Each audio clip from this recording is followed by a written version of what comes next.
Hello, my name is Edmund DeMarche. I'm the executive editor of the Trends Journal. I'm happy to be here tonight here in Los Angeles. It's late Tuesday night. I'm speaking with Professor Mohammad Marandi. He's in Tehran. Professor Marandi, thank you for joining the Trends Journal as always. And obviously, a lot to talk about. What do you think of this ceasefire deal for 2 weeks? Do you think it's something that's going to last, or do you think it's something that will not last and just lead to another round of war? Well, thank you very much for inviting me. I should point out that I don't know the details. As I told you, I fell asleep before the ceasefire was announced, and I only woke up briefly for a few minutes to pray and go back to sleep, and I woke up and the world had changed. So I don't think in Iran anyone is counting on this being permanent. The Iranians are obviously prepared for the worst, and they will continue to prepare for the worst.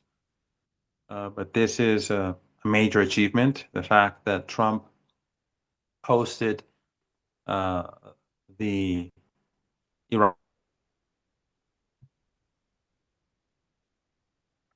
Iranian position, not that he necessarily accepted it, but and that I think is very, very important, a very important achievement for Iran. The fact that all the threats that were made against the country bore no fruit. Iran continues to hold the Strait of Hormuz. All of its territory is in the hands of the Iranian armed forces. And the world public opinion is with Iran. Across the global south, people are cheering for Iran. So the fate of this region in the world obviously will depend on how the negotiations go and whether the Zionist regime be able to destroy it. Because I have no doubt that Netanyahu and his will do whatever they can to prevent this from moving forward. And they're fully prepared to wreck the global economy. Yet I'm optimistic, cautiously optimistic in general, because Trump had to back down. This was a huge defeat, I think, for Trump regime and those who surround Trump and the Zionists.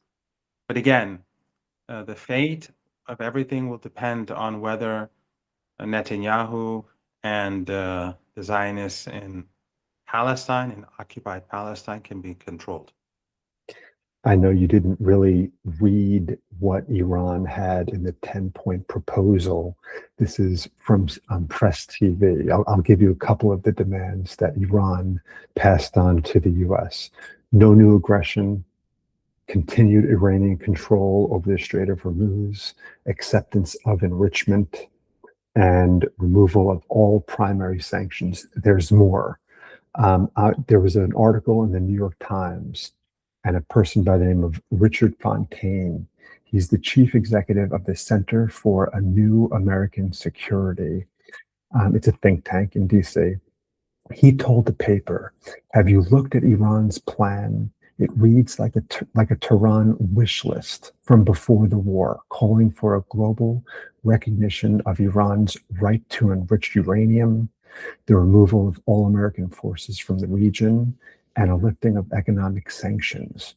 And it calls for the repayment of reparations to Iran for damage caused in the war."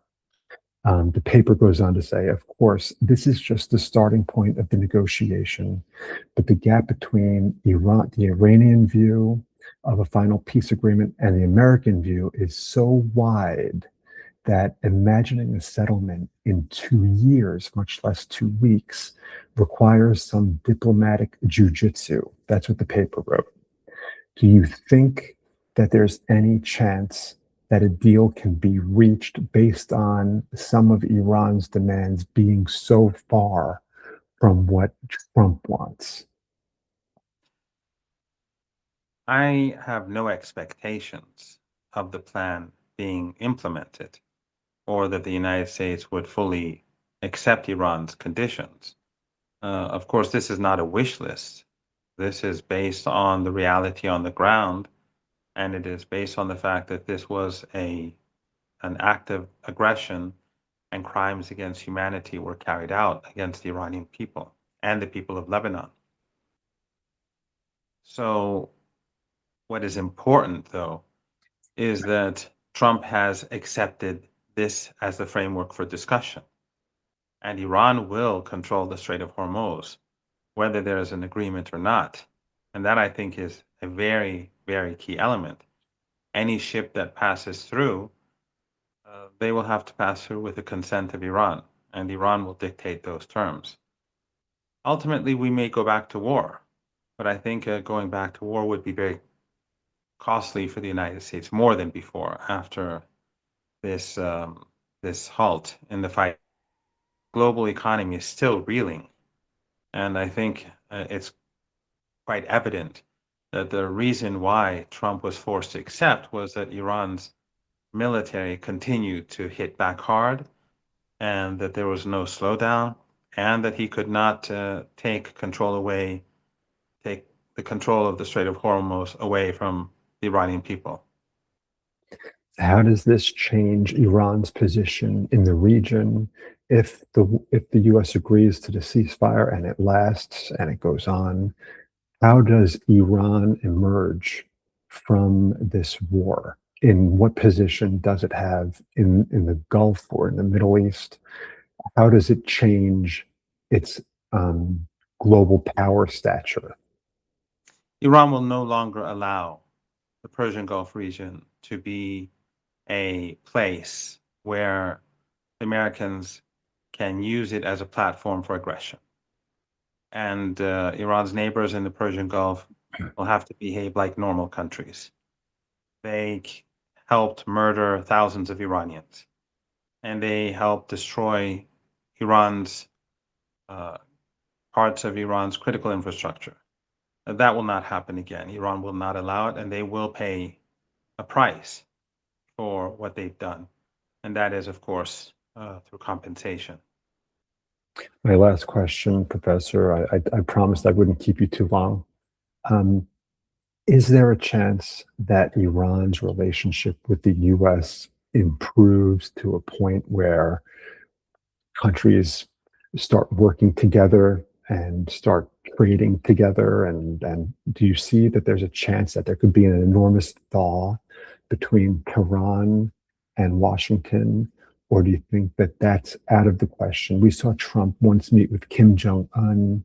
He's met with he tries to act like he wants this peace in the Middle East. Obviously, Iran plays an enormous role in that.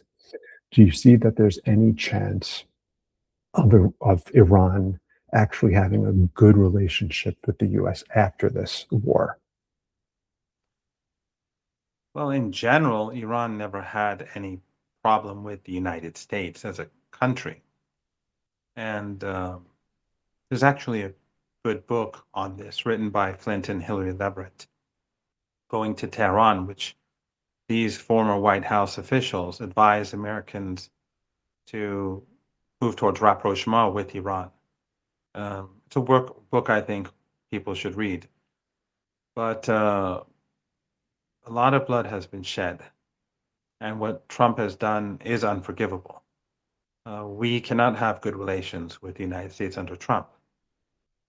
But the United States is a country like all other countries. There's no reason why, hypothetically, we cannot have excellent relations with the United States. There has to be change. And the United States has been hijacked by Zionists. They control the country. They control foreign policy. And they are not working in the interests of the American people. If people in the United States came to power who worked in the interests of the American people, then we could have ideal relations. Professor Mohammad Marandi, thank you for joining the Trends Journal as always, and enjoy the rest of your day. Thank you for having me.